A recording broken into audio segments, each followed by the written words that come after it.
All there right, we go. we're on. We're on. Gary MacFlooring, the Daily Rant. We're here. We made it. How long has this been in the works? Oh, a few months now. To be honest. I reckon it's been a few months. I've been DMing you since, since before winter to lock in this collab. So it's good to be here in Adelaide. It started, it would have been 6 months ago, I reckon, because I've done so many country trips since then. We're like, we'll do this week. No, I'm going country. Yeah, This week. No. So I'm like, is this ever going to happen? Like, obviously, it's a lot further for you to travel. It is. But I remember sitting there last week, and so I deleted my social media because I was getting too distracted. Yeah. I thought, Gary Mac. I quickly upload, and you're like, hey, you still there? I'm like, I'm still there. Let's lock this in. Yeah. And then within a day, I'm like, flight's booked. We're doing it. Perfect. I don't want you to think I'd forgotten about you. No, but we're here. To be honest, it's like, I was like, am I being punked here? Like, is he coming? And then I seen it. I was like, look, it's good to get a gym session in beforehand. Yeah. You got to do it. It's non-negotiable. So that's right. I can't do anything serious without getting in the gym. Got to get in the gym first. So, what's to know, Gary Mac? Eh? Why did you start making videos?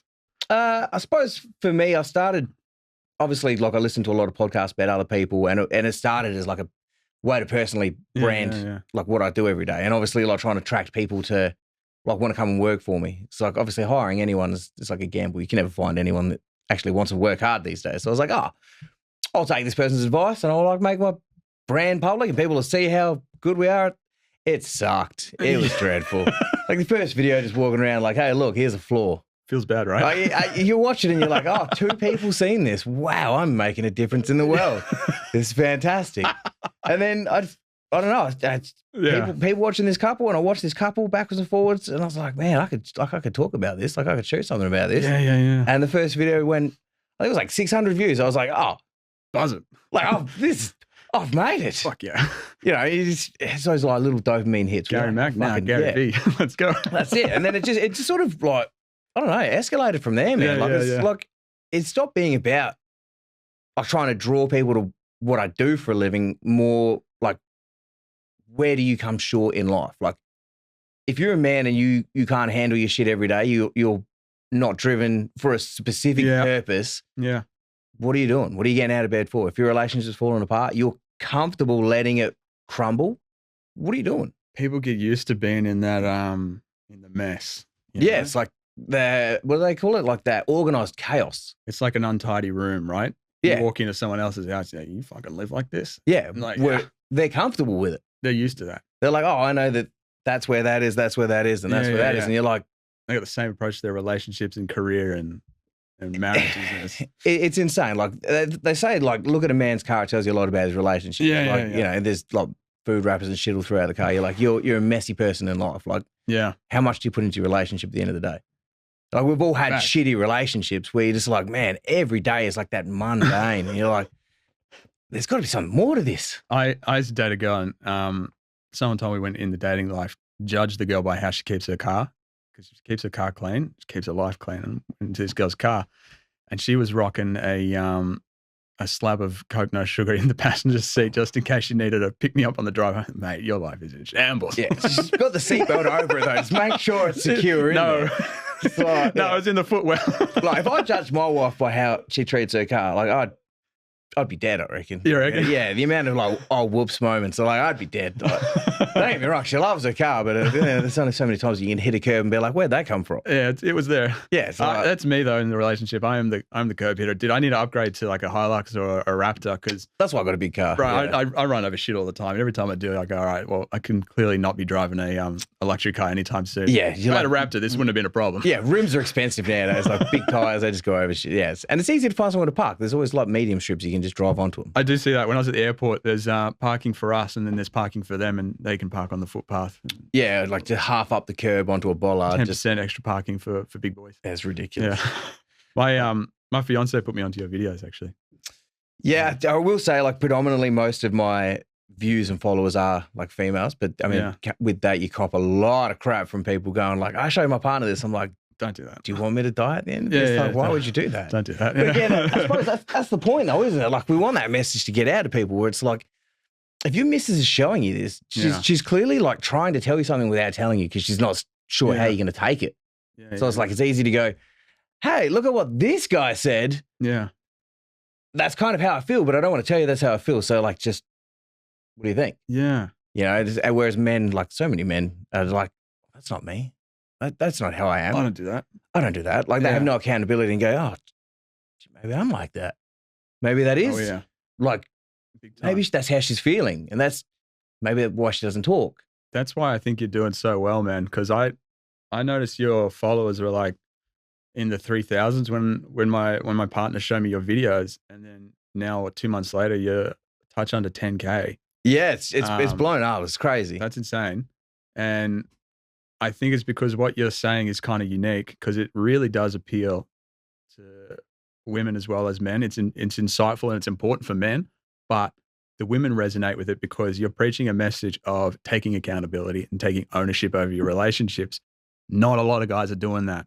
Yes, it's right? easy to walk away and try and start again with another relationship. She might be different, but it's like, but they're all the same person. Look at people like Andrew Tate. Yeah, super popular guy. But a big part of what he says is like, oh well, if your relationship's going wrong, walk away and find another woman who treat you like the high value man that you are. And it's like, well, maybe you are just being a bit of a dick. Yeah, maybe in your head you think you're high value, but you're probably not. You're not, and what you're not giving is what you're not getting. It's no different. Like it's got to be 50-50 all the time. It's got to be 100-100.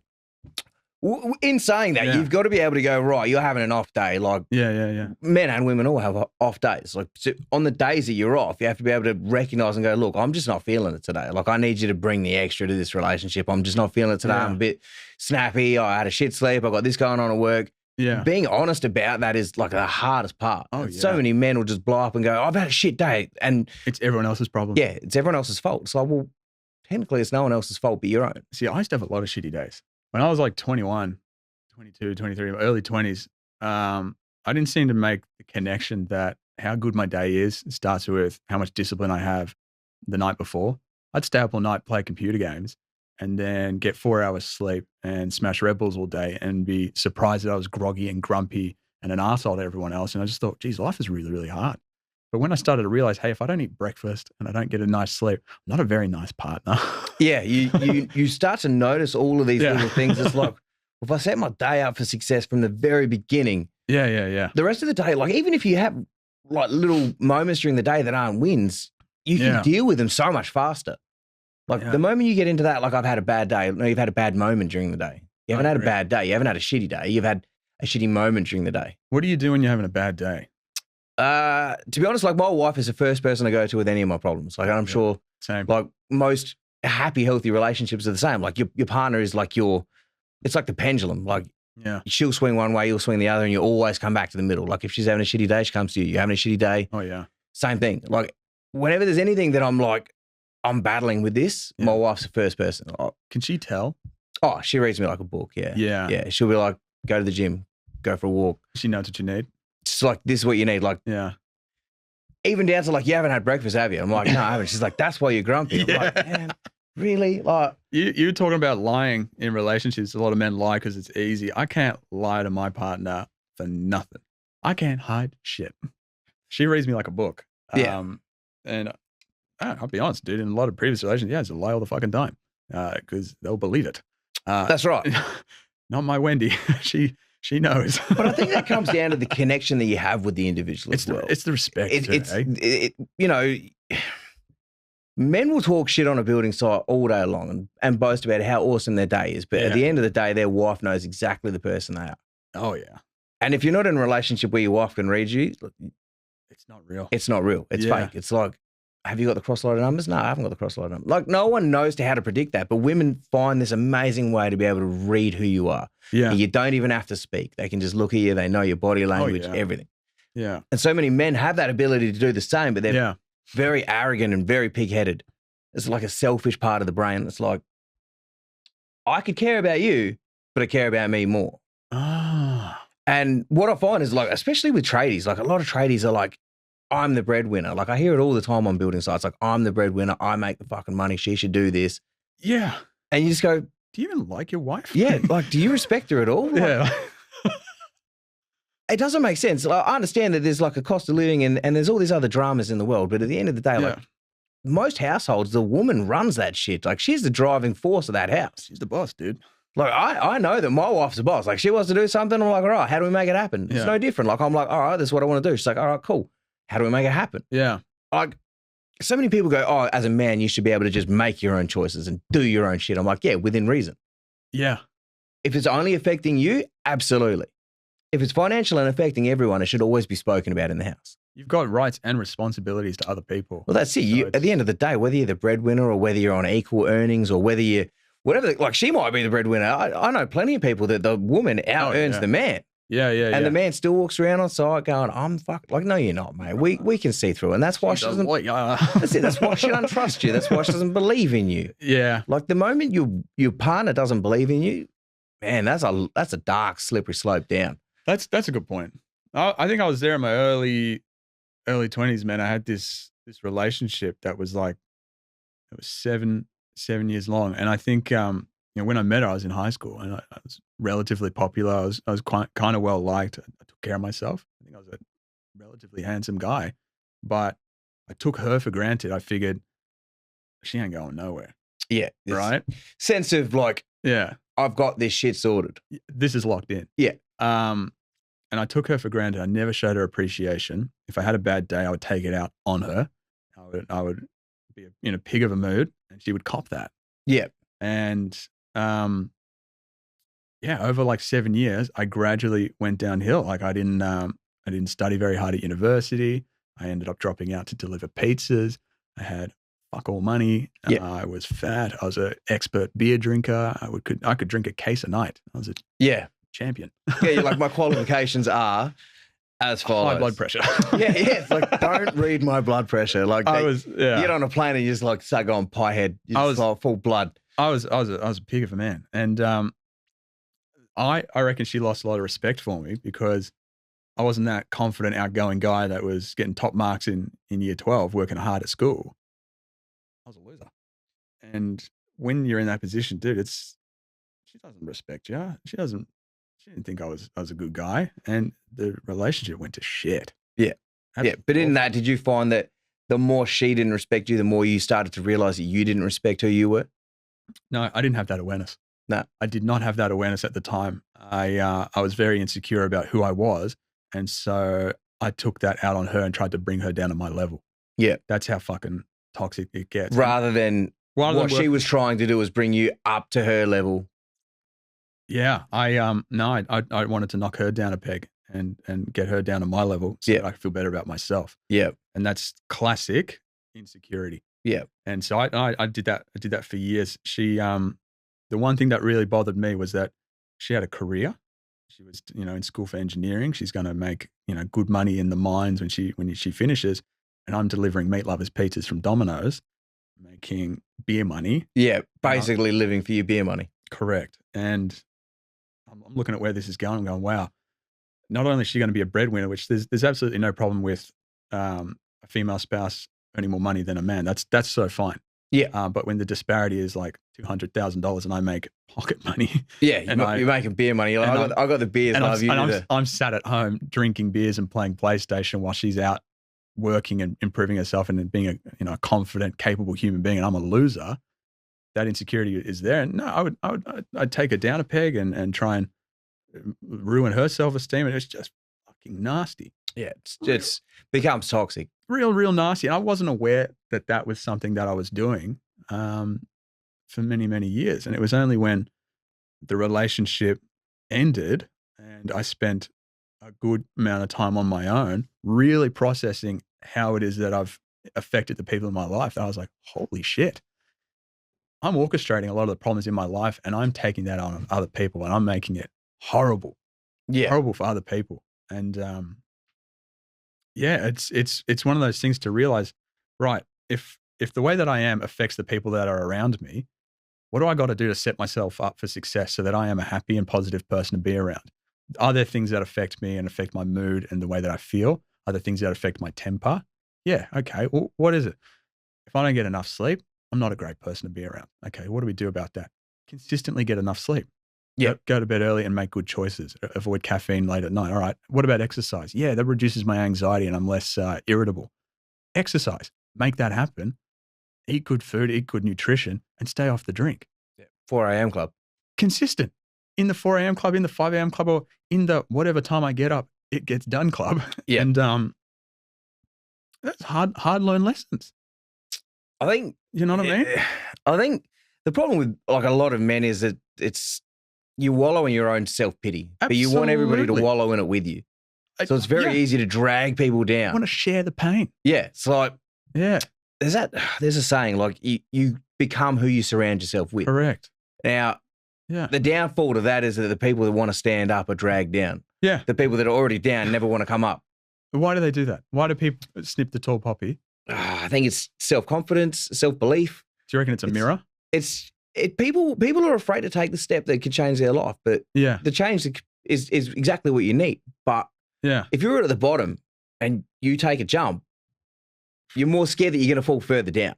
And if you're already living in sorrow and pity and you're already an insecure person and you take that jump and you fail, you're like, oh my God, everyone's judging me. Everybody's looking at me now. I failed. Like, this is the worst case scenario. But the opposite is true. Yeah. But you have nothing to lose. That's it. When you're at the bottom, it's like, you fail, you're still a loser. Yeah. You're no better off than you were before. But if you jump and you win, like, it doesn't even have to be a big win. It's like, all right, tomorrow I'm going to get up and I'm going to go for a walk. Oh, yeah. I can't, like, okay, some people can't afford a gym membership.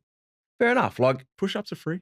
You can, that's it. Go to the park, go for a run, go kick a footy with your kids. There's plenty of ways to get in that exercise, but you have to put the effort in to do it. You got to put the shoes on. Like, if you're not prepared to go, right, my alarm's going off, I've got 2 choices right now. I can stay in bed. Yeah. And today will be no different from yesterday. Absolutely. Or I get up. Yeah.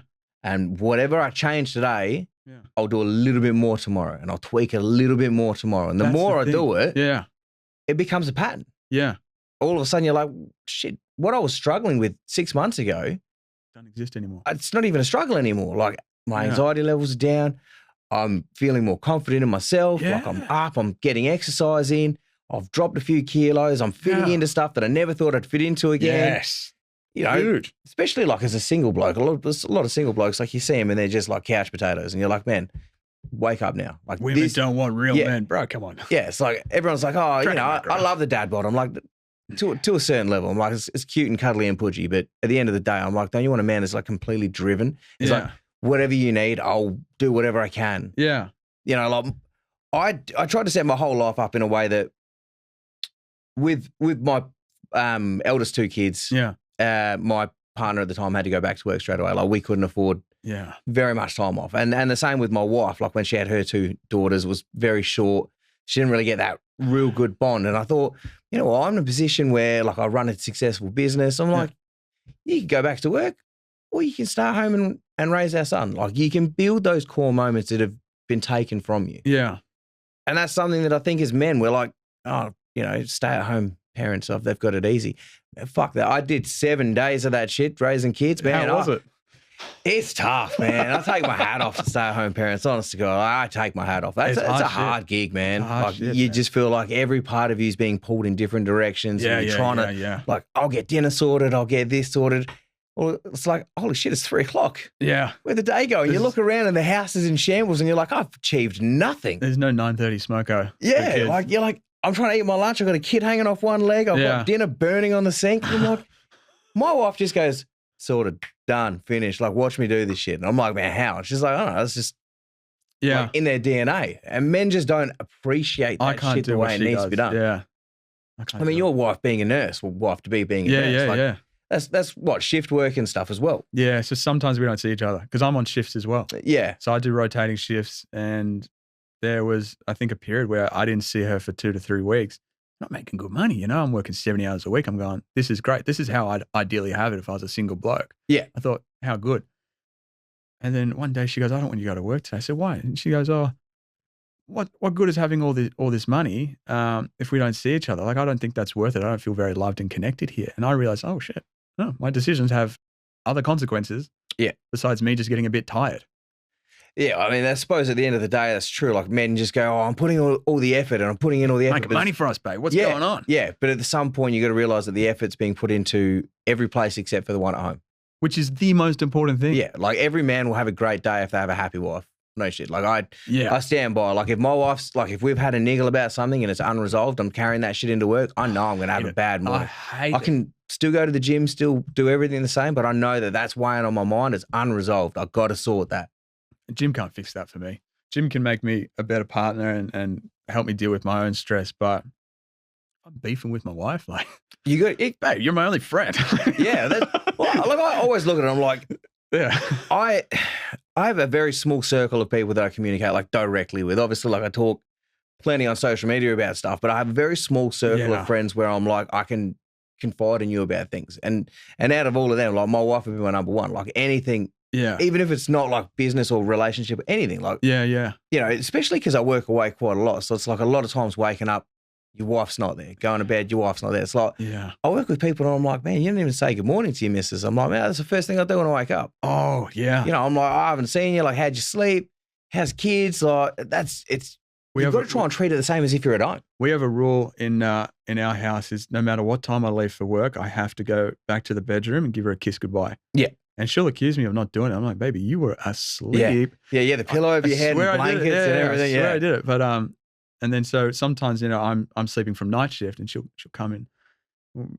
She started doing the same thing with me. And I think I got about 2 weeks in and said, hey, honey, I love you, but you do not have to wake me up for a kiss goodbye. Yeah, just like from the door, it's fine. Say a prayer in the car for me. You know, just video it from the door. Look, see, like I did it. And then when I wake up, I'll see it. Be like, oh, you wake me up, I cannot go back to sleep. Yeah. Oh, look, I'm one of those men that's like, I get up and I got my, like, not even a torch because I don't want to brighten the room. Yeah. But then I make the fuck up by going, all my clothes are laid out. But then I'll like stand up off the bed, put this on, sit on the bed, stand up off the bed. And she's like, if you sit down again, I'm going to end you. Yeah. But I'm like, oh, here's me with just like a tiny little screen light trying to pull my socks in the right way, thinking I'm doing the right thing. And I'm like, up, down. I'm like, oh, shit. I'll put my my change of clothes in the the upstairs bathroom so that when I come home from night shift or whatever, I can get all showered and not wake her up from her sleep. Yeah.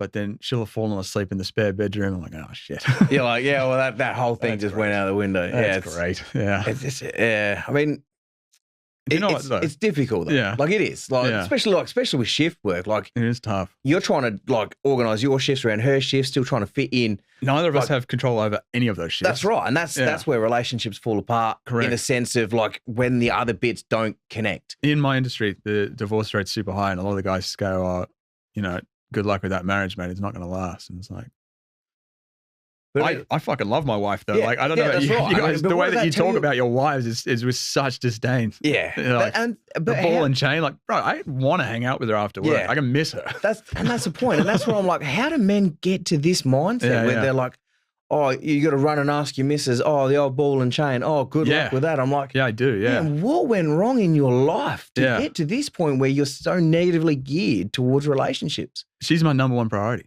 Like, as men, that take it back to like the Stone Age. Like, look at how you had it. Women collected the food, like looked after the kids. Men went out and hunted and provided for their family. Now men just like, oh, well, I go to fucking work. It's my choice. If I want to spend $80,000 on a car and we can't afford the mortgage next week, And I'm like, man, you're in a relationship. This is a team effort. It's like being on a footy field. Like everybody has their role to play. Yeah, see, I don't believe in his money and her money. No, so that's why I got to like. I say we make. Yeah, we make this. That's why I can't understand. Like, I did a video about joint bank accounts because it blows my mind. I'm like, do you do joint or do you separate? Yeah, joint. Like, my wife does all of our finances. I have like half the time I don't even know what the fuck's in the bank, to be honest. Like I don't check it. I know my boys are all paid. And like I've said to my wife from day one, I said, like, if I tap my fucking card and there ain't money in there, I'm gonna kick your ass. Yeah. And she's every time she pisses herself, she's like, I'll make sure. Like, but there's enough shit in the world that we don't need to be hung up on those smaller details of like, that's my money, that's your money, that's who gives a fuck. It's a very Western thing to do though. We leave home at 18, we try and figure out the world on ourselves. Whereas, traditionally people, they partner up and they build together. Yeah, I mean, it's double income. It's like I talk to people and they're like, oh yeah, we have separate bank accounts, but we built a house together. I'm like, why? What are you going to do when you go retire? She invested her money this way and you invested that one and maybe you made more or she made more. And what? You get to the retirement and you go, sorry, babe, you can't afford this cruise because this is my money. Yeah, this is my money and not yours. Have fun on your shitty retirement. Yeah, that's it. Like you're going over there on that tugboat. I'm going on this Viking cruise over I go to work for her. Yeah. Because I want her to have nice shit. Yeah, you want the best life possible moving forward. Yeah. And that's where men are just like so self-centered going, nah, like I'm the fucking breadwinner. You're going to send me your half of the rent. Yeah. I'm like, man, honestly, like there's bigger fish to fry in the world. Like we have a credit card that's we both have access to. Yeah. We'll go out to the restaurant. I'll get this one, babe. It's like it's the same credit card. I say the same because like I got a card to my wife's like where all of our savings go, and I'm like, would you use your card? And she's like, it's our money anyway. And I'm like, yeah, I know, I'm just being a dick. Like, and I always try and do it like in public where people will look at you, and I'm like, yeah, I bet you're that bloke, aren't you? You're that bloke that has that one bank account that's just yours. Like, I get comments all the time about people that are like, I just found out my husband's got like 5 bank accounts. I'm like, you don't know? What? You didn't know? I'm like, so how did you not put this all together? You've been together 10 years. You got 5 different bank accounts. What? Oh, we don't have joint accounts. I'm like, so what's the plan with that though? Why do they do that? Is that for like divorce or whatever? Or well, I mean, if it's about divorce, you just get a fucking prenup and be done with it. It's like, I'll protect my shit, you protect your shit. I think it's just arrogance. It's like, well, this is my fucking money. And I don't think the joint bank account thing, in all honesty, I don't think that's a woman's fucking choice. I think that comes down predominantly men make that choice that this is my money and I earn it. Yeah. And I you know, my partner earns this and I earn this. My pay is bigger. So if I have my own bank account, I can control my money. Going back to that, you were saying something before, and I was thinking when I hear about the guys on site and the way that they talk about their relationships, I think it does come down to how much respect you have for your partner. When I was younger and with many other girlfriends, to be honest, I didn't have a whole lot of respect for them. I know that's a terrible thing to say, but I'm being honest. I didn't respect them that way. But when I met my current partner, she blew me away. Yeah. I hold her in such high regard, and I have so much respect for her that when we make decisions, I want her input. So I want her to feel like we're charting the right financial course with our future. Yeah. Is this what you believe? Is this what you want to do? Yeah. Okay. Then that's And that's where you want to grow from. Yeah. It's not like, well, I'm just taking the reins and this is what I'm doing and you're just along for the ride. I don't want to dictate. It should always be like, well, this is sort of like my end goal. Like this is where I want to end up. Yeah. What's your goal? And then going, all right, well, okay, so you want to travel more, you want to do this.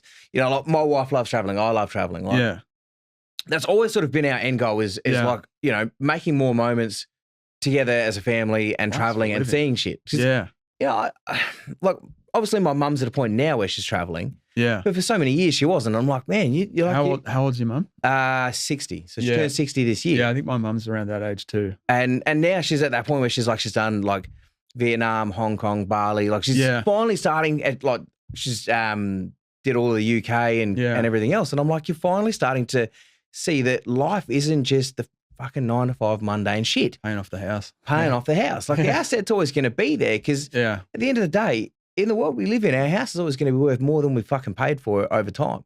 Unless you bought an absolute dunger. But it's not a car where you're going to lose money. 99.9% of the time, if you've bought in the right area at the right time and you're paying off your mortgage over time, you're going to be making money in the end of it. Yeah. And everyone's like, oh, I need to sink all my money into my mortgage. I'm like, cool. So what are you going to do every other fucking day? Yeah. No, I agree. You're making memories. Like, how's that building a relationship? I don't want to wait till 65 to start living. And so we sort of prioritize a healthy chunk of our income to go into making memories. But that being said, we don't waste any money on bullshit. So we save an astronomical amount of our incomes, and we're very, very frugal when it comes to buying clothes, buying shoes. I buy stuff on special when I go to the supermarket, and I drive a very economical car because I don't need that fancy shit. Yeah. But 2 months ago, I went to the Philippines and I went to Japan because we can. And then you look at people that are like, yeah, but look at these shoes that I just bought. Look at this. And you're like, cool, look at this memory that I just made. Yeah. There's this beautiful saying, like living inside your means, but your means doesn't have to just be like, that's fucking it. If you budget right and there's opportunities to make money, everyone says there's not enough money in the world. It's not that there's not enough money. There's just not enough brains in your fucking head to get it. I certainly feel like I don't have enough brains. I'd like a lot more money. Yeah. See, I mean, I feel like a lot of people, man, I see them spend their money. I think I could be better than you at being rich. Yeah. Oh, You know, I'd never buy a fucking super yacht. You know, yeah. You look at that. You $30 million for a boat. Like, how often are you going to use that shit? Yeah, like, can I buy the paddle off at the side of it? Yeah, I'll rent it for a week. That sounds like a great holiday. But great holiday. There's a houseboat that's stuck to the side of it. Like, that's my holiday right there, guys. No toilet, no nothing, just straight off the side. We had boats growing up, and they're a fucking money pit. Oh, yeah. Yeah, absolutely. Waste of money. If you want to buy a boat, you're going to be a rich man. Yeah. If you're just, comfortable making a few $100,000 a year, don't buy a boat. Yeah. You cannot afford a boat. Yeah. Boats and swimming pools, high maintenance shit. A swimming pool's high maintenance? Well, I mean, my wife wanted, our backyard's quite small. There was one area that was like almost perfect for a little plunging. Not that I'll admit to that. Yeah. Like, don't tell her that. Don't tell her that. But everyone that I've spoken to, and like, it's a high maintenance thing for 3 to 6 months of the year. The rest of it's got to cover over it. It looks nice though. Yeah, but I've got 2 dogs that are absolute spuds. So, like, I can guarantee even with the cover on. Like, what sort of dog do you have? I got an English and an American stack. Oh, you got an English? Yeah. I had an American. They're absolute spuds. Like, the American was a real terror. Yeah. Yeah. See, our English, just plastic shit. Yeah. He's a filthy little prick. But I wanted an English, but I couldn't find one. Yeah. Whereas my American, she's a nutcase, man. Smart? To an extent. Arrogant. Just arrogant, yeah. It's like if there's something to be chewed or broken, like she's the go-to. Yeah. But we went through 5 of those Dyson fan things. Those stupid fans. The mister that sprays the stuff. No, it's literally just a fan, like the air purifier thing. Oh, yeah. $800. It does fucking nothing. But it purifies the air. It's just right. It gives away when you do a fart. It kicks into overdrive and starts purifying the thing. So you get caught out every single time you let one rip. Yeah. But we went through 8 of those under warranty because the dog kept pissing on it. Oh. We kept sending it in. Just trying to purify that. Yeah, I can see how that works. Yeah, it's like turns into a real mister. I tell you what. I should take them into some of my jobs. Some of the jobs I do, man, you can't even see the floor, let alone breathe in there. I'm like, 10 of them strapped to me. That's one of the things my lungs cop a beating. Construction is not fun. Oh, it's not. It's just, but it's one of those industries that, like, it tells you a lot about life. Like, it does. I have this conversation with my kids quite often. I'm like, what do you want to do when you leave school? Yeah. Oh, I don't know. I'm young. I'm like, yeah, cool. Figure it out. But you've got to start thinking about it now. Like, my eldest and my eldest stepdaughter are both 13. And I'm like, cool. So what do you want to do? Like, you've got to start putting shit in place now. Like, they both play sport. Well, sorry, my eldest plays netball and my eldest stepdaughter's like mad on dance. I'm like, cool. So, like, these are your values that you want in life. Like, these are the things that drive you. You love it. You have a passion for it. They're good. They train and all that. And yeah, absolutely. Like, I wasn't a sporty guy. Yeah. And, I think I'd be really pushing it in my kids when I have them. Yeah. I mean, we're lucky. Like, all of our kids, obviously, except for my son, he's a bit little for sports at the minute, but all of our daughters all play sports or do dance. Like, my youngest does netball, my eldest does netball, and then my 2 stepdaughters, one does dance and one does basketball and plays district. Wow. So they're all very sports driven. Yeah. But there's not a big market for that unless you're absolutely disciplined. Yeah, I read some guy said, it's like, when it comes to like a career and what you think, don't follow your passion, follow what you're good at. Because when it comes to athletics, when it comes to arts, when it comes to music, unless you're really young and you're getting like bright green signals like, hey, you're really good at this, maybe don't do it, because only the top 0.01% ever make like any money whatsoever doing it. But if you get into like flooring and you're like the top 20% in flooring, which isn't that, it's a lot easier to get than the top 0.01%. You're going to be a multi-millionaire. That's like, you know what I mean? It's funny because I drove trucks for years. Yeah. And I worked in a sheet metal workshop, and I did, a few other things. Like, I did steel fixing, construction. Steel fixing's rough. Yeah, it's rough as guts. Like, I've dug house foundations, and then I got into fell on the steel. I got a scratch there. Yes, I mean, and that's it. Like, I sort of try to stay in that trade-based industry as long as possible. And then, like, a good mate from school was like, "Oh, do you want to learn how to lay floors?" And I sort of looked at him. I'm like, you know what? If you can do it, like, I can do it. Like, you look like you have a pretty decent life. I'm like, I'm living week to fucking week here. Yeah. And I made the jump, and don't get me wrong, like, I lost money from what I was being paid as a truckie to, like, learn how to do it. So it was a huge gamble, and I'm like, the best decision I ever made, like, by far. See, I struggle with decisions like that. Yeah. Because I'm too focused on the money, and I've been like that for like 5 years, just trying to make money. And I've made a lot more money than I used to, but I never made it rich because I was too afraid to eat the humble pie and make the jump. Right? Because it takes time to get good at something. Yeah. And I'm like, I don't want to eat shit. I just want to do 60 hours a week on a job site. And you're in the same place yeah, every day, in and out. Loser. I think it's just a comfort thing. Like when you've got your life set around something that you know that is achievable in that parameter, it's very easy to get comfortable with it. Yeah. It's like, I know I need to earn this much and it takes me this long to get to work, and 9 times out of 10 I'm done by this time. Yeah. It becomes comfortable. It's routine. And and unfortunately your brain and your body thrive off routine. When you throw it into chaos and there's shit that's unexpected, like your adrenaline goes, everything starts to change because your body's like, how do I deal with this shift? Yeah. Like I'm trying to deal with all these different learning new skills. Yeah.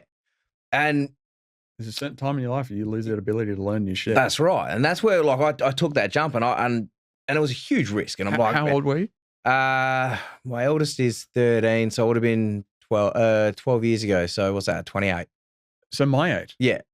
It's not too late. That's like and that was the turning point. I went, you know what? Like, what am I going to do for the rest of my life? Just drive a fucking truck? Like 12 hours a day? That's going to rot your brain, dude. Yeah, I'm like, I can't stand traffic at the best of times, and I'm doing this 12 hours a day. 50-plus-year-old truckie, the #1 expert on all the conspiracy theories, because it's flat out 12-hour shifts of YouTube. And now they live off of dash cams. So I could have earned fucking good money just off doing dash cams. Like, Australia's worst drivers. Here's a dash cam. Perfect. Like, I don't even have to drive. You hear the smokers cough in the background. Yeah, the stubbies and the thongs and oh man. But I mean, again, like it was the best decision I made. At the time, it was terrifying. Yeah, and it was like, and I spoke to my partner at the time, and I'm like, this is what I want to fucking do. Did you have it back? And she was like, but you don't know how to do it. I'm like, I know. I'm having a crack.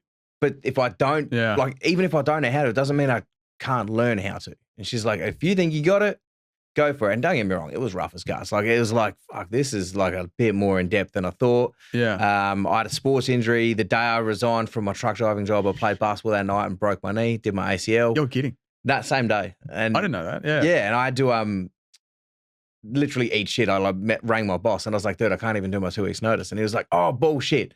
I didn't believe me. And I was like, I know it sounds terrible. Like I just broke my leg. Yeah. Yeah, I'm like, I just put notice in, and then like here I am ringing you like an hour later, going, "Oh, dude, I can't come in." Like, and it was a really busy time of work, like leading into that Christmas rush. And I was like, how am I going to do this? Like, I'm not going to have money through Christmas. How am I going to like buy shit for my kids? Like, oh, I'm fucked here. Yeah. 2 weeks later, big knee brace, strap the shit out of it. I'm like, I got this. Like, I'm learning. And winter's fuck. My knee kills. Like.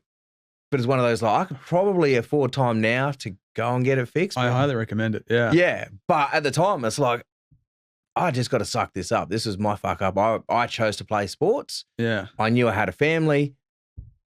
I got to eat shit and suck it up and get it done. You do. You kind of have to, yeah. And now I look at it, like, even when I started doing this job, like, I had no thought of ever being the boss. I was just like, you know what? I'm on a square meter rate doing this. Yeah. It's pretty comfortable. You got the most famous flooring company in Australia. Yeah. And now I'm like, now I get to enjoy doing what I love every day. Like we work in different places all the time. We see different parts of the country. We meet different people. You know, I did a job a few weeks ago. They had a pet kangaroo.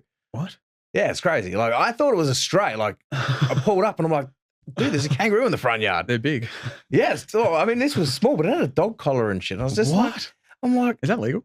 I don't believe it is. No, I suspect not. Yeah. But I mean, I thought it was a dog. Like the fence was like this tall. It could have. He's voluntarily here at this point. I'm like, but you know, there's a whole neighborhood. Like Murray has like maybe 7 houses. I was like, everybody knows everywhere. So everyone's riding their pushies past. Hey, you going to like patting this kangaroo? I'm like, the fuck am I? You guys stay in motels and stuff?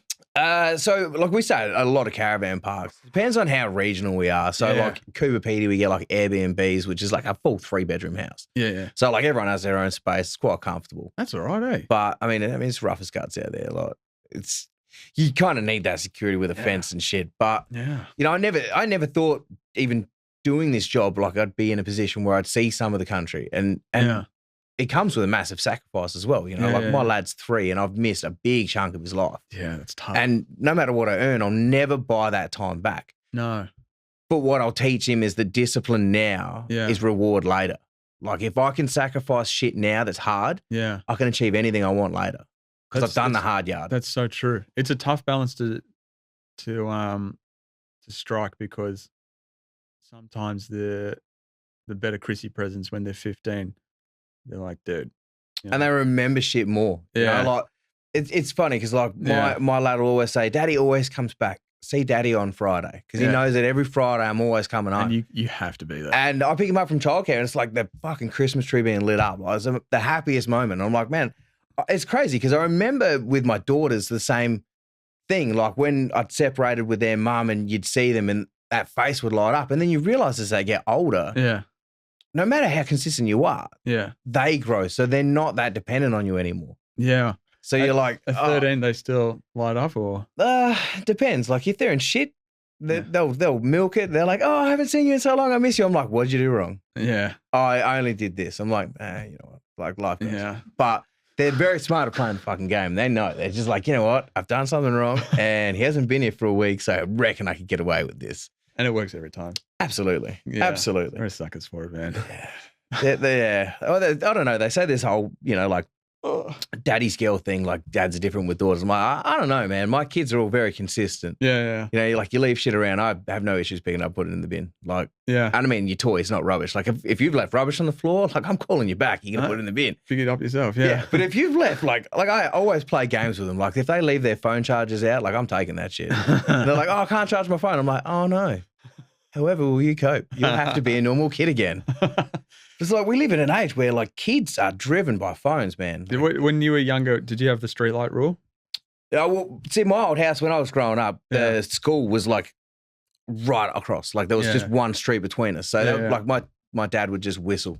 Oh shit. Yeah, it's like you hear it echo across the school. And half the time we were just kicking the footy on the oval. So you'd see your own house and you just wave. I'm like, all right, it's time to go home. Like, cool. Any mischief? Yeah, it's almost like, did you throw rocks at anyone's stuff? Like, to be honest, like growing up, man, I was an asshole of a child. Like my mum will testify. Like I was a prick of a kid. Yeah, same. And it took me a long time to realize in life, like, there's consequences to being a prick of a kid. And then I see my daughter, and I'm like, don't. Guilt when you're in your 30s. Yeah, I'm like, don't do that. Like, I tried that at your age. It didn't fucking work. Don't do that. And then they do it. I'm like, I told you. I think they invented the scam. Yeah, I'm like, we tried this. Been doing this since the 80s. And it's funny because my mum used to say the same shit to me at that age. Like, I tried this, it doesn't work, and you try it anyway. And now I'm at the point where I'm like, I just thought my parents were just morons. Yeah, I had no idea. Like, you have no idea. I could get away with this. And then you don't. And they're like, see, I told you. You're like, shit. I was very lucky, yeah. Yeah, I mean, like as for like my kids' childhood, like tenfold better. Like I always, you know, we came from a very cheap family. Like my dad didn't pay child support. He should have. You know, I remember my mates cutting their logos off their fucking Adidas pants and shit. And I used to stitch them to clothes that my nana made because we didn't have fucking money. Like my mum worked 6-7 days a week trying to just keep a roof over our head. Do you buy into that sort of stuff now as an adult? Like you into it? Because a lot of guys I know that grew up without it, for them it's a really big thing to have Nike gear and Adidas gear. And yeah. Look, I'm definitely someone that like I've probably got one of the biggest fucking hat collections in Adelaide. Like, I don't know if it's because I'm fucking bald or it's just an addiction. Yeah. I just love hats, shoes, and fucking watches. Like that's my three vices. But it's not like I'm out like putting my house against it. I'm like, if I've worked fucking hard and we've budgeted and there's money aside, I'm like, I really like that. So I'll go and like, it's like a little treat. But half the time, like, I love this thing called the I love you gift. Yeah. What is that? So it's a great thing in relationships, and I find it works probably better for men than women because men, you know, we don't need shit. For a lot of men, if they want something, 9 times out of 10 they'll just fucking go and get it. Yeah. Whereas women will fucking contemplate on an idea. Oh, should I get it? Should I get it? Yeah. So it's the I love you gift. So it's like it could be anything, man. Like it can be just coming home with flowers. You could be having the best fucking relationship. Yeah. Completely out of the blue, just come home with flowers. I never did that in any of my previous girlfriends. Yeah, I don't think I've ever bought anyone flowers except for my wife. Like, it's crazy. Lady. And then I buy flowers every now and then. Why? No reason. Yeah, no reason. Just because I can. Yeah, my dad told me about that. He said, just get her some flowers every once in a while. Yeah, it doesn't have to be for any specific reason. Yeah. You know, it's like that. Like, you know, just rocking up with headphones. I'm like, she's like, you didn't have to do that. I'm like, I know I didn't. No one told me I had to. Yeah. I wanted to. She's there for you. That's it. I'm like, what you offer me, like a materialistic item that just an I love you gift is fuck all compared to. I don't know how to repay it. Yeah, like I don't know how to repay you. But that's where men fall short. Like, how many men could you openly speak with and say, "Do you buy your wife flowers?" And they'd be like, "Fuck no, it's not manly." No wonder why they don't get a kiss and a cuddle. Yeah. But it's true. It's like any man that you talk to on a building site will be like, nah, that's fucking weak as piss. Like, men don't do that. I'm like, no, men in your world live like shit. Yeah. Men in the real world that are adapted to the way the world is now are fucking happy, man. Like, they're in fucking happy, healthy relationships because they put the work in. Yeah. Like, oh man, I love it. It's insane that so many men are just like, nah, it's not fucking, that's not manly. It's like, cool. So while you have your big dick masculine energy, how's your love life? It's shit. Yeah. How often do you travel? Oh, I don't. Date night? Date night doesn't exist. Yeah, right. So what's your weekend consist of? Watching footy, drinking beer, and fucking texting your mates. You watch what you want to watch on the TV, and she watches something. Yeah, in a phone or a TV in a different fucking room. Mate. And then you see them at social gatherings like family shit. They don't even fucking talk. Like, I know plenty of people that don't even hold hands with their partner. I'm like, the fuck's wrong with you? I got buddies who, you know, hanging out with the fellas, right, over the missus. And they go, oh, bro, you whips, you going out with this? Yeah. I've been looking forward to this all weekend. Yeah, you're like, I've worked all fucking week thinking like, we're doing date night, we're doing this, we're doing this, we're going to this restaurant. I married her and it was my choice. Yeah, that's it. Like, I picked her into it. Yeah, I picked her. I can't understand it, man. Like, there's a beauty in a fucking, it's like a chemical release in your head when you're like, this is the one. Like, yeah. And as men, they're like, oh, that's not masculine. It's like, yeah, but half the time your wife's probably more masculine than you are, mate. Yeah. She has to level up because you won't level up. She can't be an effeminate because she is mothering you and she's got to step up and take charge. That's it. Like, you don't make her feel at ease and comfortable. How many women do you hear make that same joke? Like, I have, say they got 2 kids. They'll go, I have 3 kids because I got to wipe his ass all the time anyway. That's crap. And I'm like, dude, what the fuck's wrong with you? Like, where's... I was fully domesticated before I met her. I was cooking my own meal preps, making my own laundry, this, that. And she was like, wow, it's good to see. I never felt like do that. But she can do it so much better than me. Absolutely. And she goes, you're working flat out. I want to help you out and give you some time back. Yeah. And now we can spend quality time together. And it's like, it's all about that. And that's so appreciate that's that 50-50 on the days where you can't get those things done. She's going, well, I'll bring the extra. Like, I'll put it in. When she's doing her night shift and, you know, she's exhausted because she can't cop the night shifts the way that I can. I can just do them. It's no problem.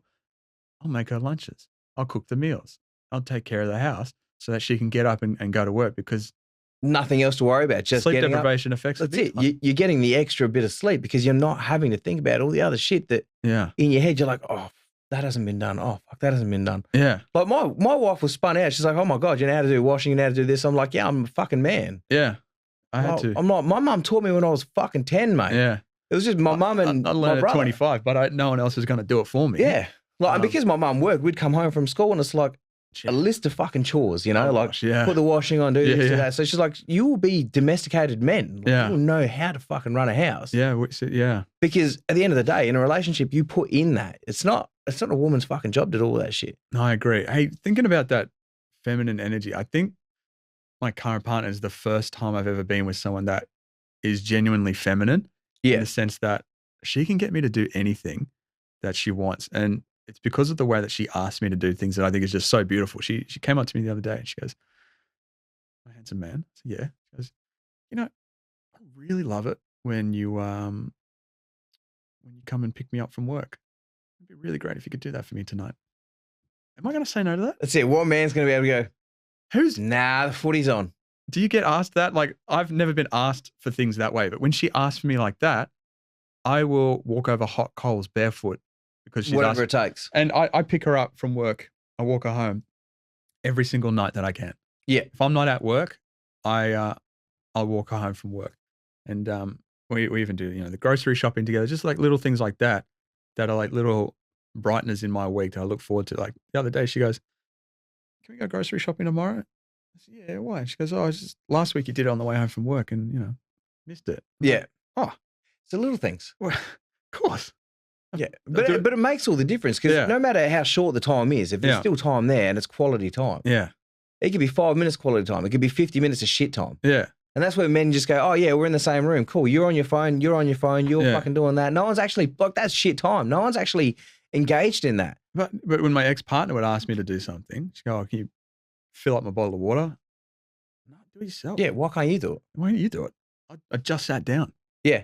Mate, I'll make her a cup of tea or a charcuterie board. What do you want? It's like, what do you want? It's like, get the chef apron out. Like, she goes, get back, stand behind me. I got this. I really love it when you make me a cup of tea when I get home from work. Do it all the time. Yeah. Easy. And I don't want an award for that. It's just a fucking cup of tea. But yeah, it's different. It's not like she's asking for a medium rare steak like fucking first thing in the morning. You're like, she actually did ask for that the other day. She's craving steak. So we had some steak and grass-fed sausages. Yeah, beautiful. Mickey Mouse. I love cooking dinner. It's the same with my wife. Like, yeah, she's one of those, like, she's a planner and I'm the fucking executor. So it's like she'll come up with this grand plan of what she wants to do, and then she's like, right, can we do it? I'm like, yeah. Like she said the other day, she's like, oh, this lawn's dead out here. I want to try and put a fire pit in, like a little fucking border around it, some stones and like a little fire pit. I was like, yeah, cool. It sounds like really romantic. Some fucking lights and shit.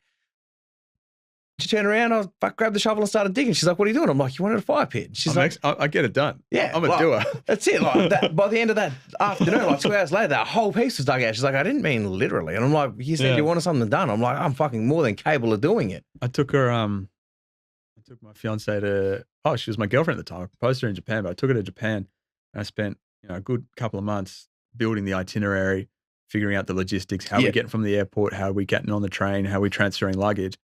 And she goes, mate, I love going on holiday because I can land, I can turn my brain off, and I just follow you. And she'll carry the little carry-on suitcase, and I'm 10 bags, one on your head, let's go, strapped up. This is what I train for, babe. Yeah, you see people walk past with a trolley, and you're like, that's what they're for. Oh yeah. Meanwhile, you've got every bag, and you're trying to. If you ever go to Japan, there's a shitload of stairs. Oh yeah, there's a lot of stairs. Well, my wife has tiny legs, so it's probably not the greatest thing. My wife is she's 5'0", so. Yeah, I think my wife would be pretty close to that. Yeah, I mean, my mum's short, so naturally I'm not blessed with height. But I'm not the tallest bloke in the world, but next to her, I feel massive. But it's amazing. Like, it's amazing you bring that up because, like, my wife sent me the same thing yesterday. So, had to pick the kids up from school, take one to dance, and then she wanted to swing past the shop, saw something for Father's Day. She's like, you can't know about it. I'm like, well, you just told me where you're going. Yeah. Anyway, so she's got everything. Gets there, she goes, have you seen my purse? Text me. Have you seen my purse? I'm sitting on the couch, like, watching something with my lad, and I'm like, yeah, I'm looking at it. It's on the fucking kitchen bench. Yeah. And she's like, oh, for fuck's sake. And I'm like, what do you need? What do you need? Like, what? She's like, well, I'm going to do something. And she's like, see, this is the problem. When you're home, I completely switch my brain off. She's like, I no longer have to think about shit because I know that she's so comfortable. It's done. Yeah. Yeah, because she's got that comfort. And I'm like, and it's interesting you said the same thing. Like, they just switch their brain off because they're in a space where, like, they're connected. Yeah. That it's like you're almost reading what they're doing and they're reading what you're doing. It's like on a building site. I'm scanning for danger. We walk down the streets, spot the junkie. Come on. Yeah, that's it. On this side of the road, that side of the road. She'll walk into, a homeless shelter. Yeah. But it's interesting because, I find, like, I have a real big issue with switching off, like, business sense. I struggle with that.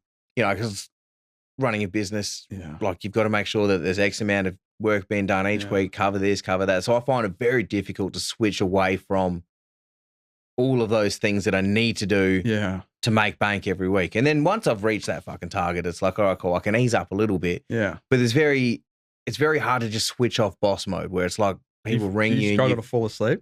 No, I fall asleep like that. Really? Yeah, in seconds. My wife hates it. She's like, I fucking wish I could fall asleep like you. My fiance can read my mind. She can tell when I'm she calls it your brain's pinging. She can feel it. Yeah. She's like your brain is bouncing around because when the noise of the day and the chaos and the go is gone and I've got no stimulus taking my attention, I sit in bed and now it's quiet and all of a sudden everything comes back. Everything comes in. I'm sitting there doing. She's like, what are you thinking about? Like, which one? There's like a million. There's a million and one things I'm thinking about. Yeah. I always have this same thing because my wife says the same. Like, I wish I could fall asleep. Even the guys when we work away, I'm like, I'm going to bed. 2 seconds later, I'm out. Yeah, and I always have this brain thing of like, because I leave it on the table.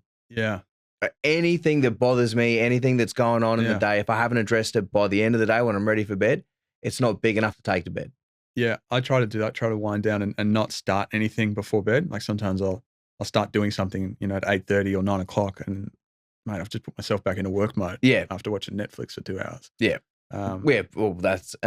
Tell you what, though, I used to sleep like an absolute baby when I spent 12 hours a day on the tools. Oh yeah. So yeah, that's it. You're exhausted. Now that I'm operating machinery, it's different story. Yeah, completely different. Sitting down. But I mean, even that, like, the brain's still going all day long. It's not like there's ever a low point where you're like, all right, cool, I can switch off for a bit. Yeah. You know, like even when we go overseas on holidays, like. You still work in your mind? I would love to be at a point where I could just not reconnect my phone when I went over there and paid for the fucking data and shit. You're a boss. But at the same time, like, the way I run my business, because it's government based, there's a government portal, everything's got to go onto it, and there's only one person can have access. That's you. And that's me. So no matter where I am in the world, I have to be able to be reachable. And that's a contract that I signed into, that 24/7, I have to be able to answer my phone. Like, we're on call 24/7, no matter what it is. Yeah. So, like, I love that when we go over there, like, I quite often, like, I'll send an email out, like, I'm going overseas, unless it's like an actual fucking emergency. Yeah. And most times it's pretty good. Like, most of the people were like, oh, you're overseas. Like, I still get Snapchats from the guys that I work with and shit. Like, how's holidays? You know, like, must be nice to be on a holiday, taking little stabs. I'm like, yeah, it's fucking nice to be on holidays. Just try it. There's one thing I wanted to, is there someone that works for you that you reckon, you know, at some point he could step into doing my role and you could switch off from being an active on hand to being more of an owner? Because long term, dude, I mean, it'd be great to just make more strategic decisions and then. Look, I'm at that point now where, like, the two guys that I have on permanent are brilliant. Like, there's very little they need to bother me for during the day. Yeah. And I'm able to take the time off and actually run the business instead of being in the business. Yeah. I think probably more for me is when we do the away trips, because they're quite big packages of work. You got to be there. I like to be able to be on the tools with them and show them that, like, I'm happy to get in the trenches with you and do it. It takes time to build that so that it exists when you're not there. Yeah. That takes a long time. And that's why I find, like, when we're back in Adelaide for the week and the boys are more local, I'll see them in the mornings at the warehouse, or I'll see them in the afternoon at the warehouse, and we converse during the day, but it's very, very relaxed. It's not like, oh, that's the boss and we can't talk. Like, we got a group chat. We talk shit all the time. Like, it's more of like a family between the guys that we all work with. Yeah. And that's how it needs to be. Like, there's no point being like, I'm your boss, I'm standing over you. It's like, well, if we all have a common goal here, we can all achieve something at the end of it.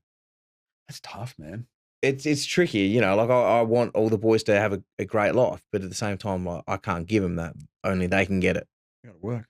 That's it. You got to work for it. I had to fucking work my ass off to get to where I am. And then, you know, bless my wife for putting up with me and giving me a kick up the ass in the right direction, going like, you got more in the tank. You got this. Like, don't doubt your own beliefs here. My fiance is my number one cheerleader. Yeah, that's right. And number one support. And how many relationships can you say are like that, though? Really? It's rare. It's rare. But I think I've been really lucky to have a lot of girls like that, but I didn't have the awareness that it was like that, to appreciate it. Yeah. I took it for granted. And now that I've got a really, really good egg, I cherish her. Yeah. Absolutely cherish her. And I sing her praises too. And I'm thankful to her for the things that she does, because without that support, man, you don't know where you'd be. Absolutely not. I have no idea what I'm doing. Isn't it funny though? Just a heads up, guys. We're going to wrap it up in a couple of minutes. We're almost out of time. Wonderful. We've got 120 seconds. Almost there. That flew by quick, eh? Yeah, I didn't think that was going to go by as quick as it did, to be honest. I thought an hour was ambitious. I'm glad we booked the hour. Yeah, well, instead of 30 minutes. 30 minutes, yeah, it's crazy. Like you were coming to a natural conclusion. I thought, ooh, this is the spot. You were actually winding it up. So now you just want to find a nice way to out it and maybe a take-home message. All right, Gary Mac. What's the plan for the future? To be honest, I don't really have massive plans, to be honest. Like, I'm not one of those people that, like, I need to achieve this. Like, I want to take on every day. Yeah. You know, I feel you got to have goals. Don't get me wrong. Like, we're looking at buying an investment property now.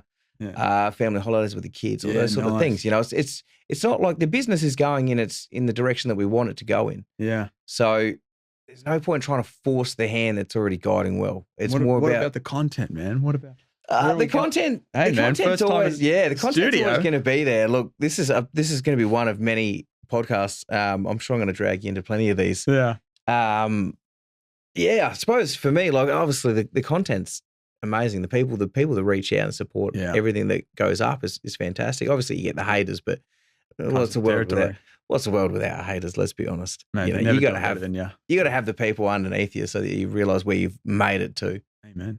But how about yourself? What's the future look like? I will keep pumping out content. I don't have a niche yet. I just make things that I like and things that make me happy. And if you like me and those things, then you'll like my content, and it'll find its feet, but consistently showing up. Consistency is key. I love it. It's good fun. Gary Mack, oh my gosh. Thank you for putting me on the show. Oh, good. Thank you. First one in the studio. Yeah, buddy. Beautiful.